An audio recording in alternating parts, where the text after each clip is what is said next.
It's book reviews and Shaggy too with your host, Shaggy the writer. Zoinks! Okay, look, man, I don't know why you keep cornering me in the bathroom, but it's weird, okay? Today we're going to be reviewing Oliver Twist, a classic by Charles Dickens. Our protagonist is basically a child who goes from the middle of nowhere Shire where his mother died all the way to big city London where he has absolutely no idea what's going on and just manages to stumble through life and get out ahead.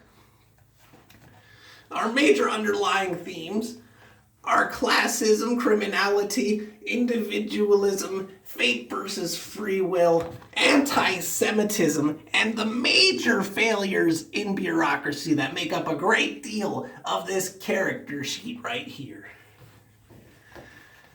Our protagonist is a pure, neutral good. He's not necessarily above stealing or doing naughty things like other little poor kids, but he is guided by a higher moral purpose. He's not guided by like a magical seal or anything.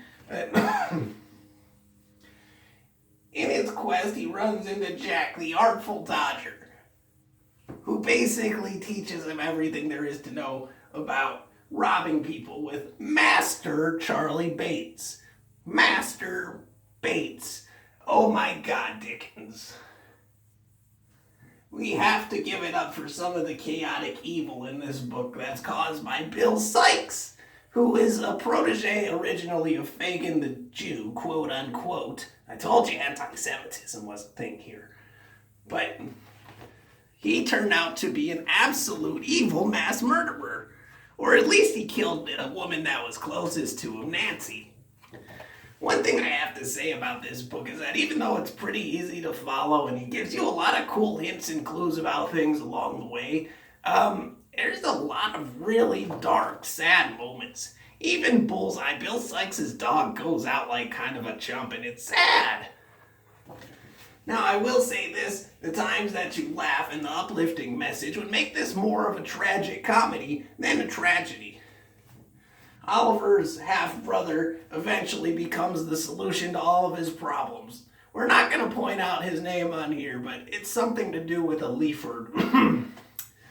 Now, I guess if I had to leave one more note, it would just be that my favorite absolute quote from this whole thing was Mr. Brownlow on page 99, who basically describes a different book entirely.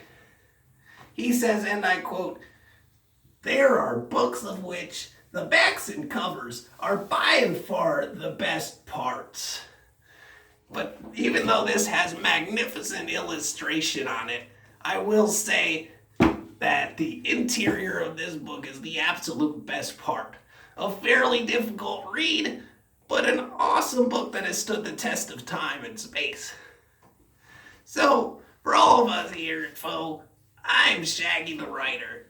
Make sure that you like, share, and subscribe, man. One love, FO faith.